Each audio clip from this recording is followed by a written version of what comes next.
வணக்கம் friends, mini vlog டே 8.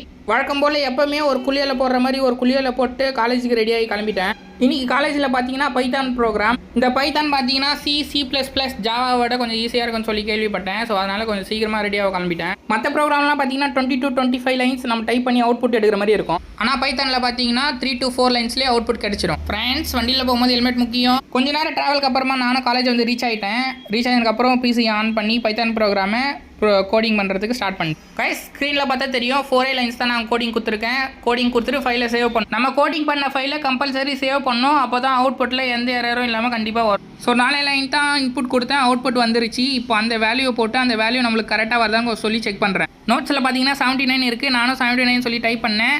So same எக்ஸாக்டான value அதுவே வந்துருச்சு.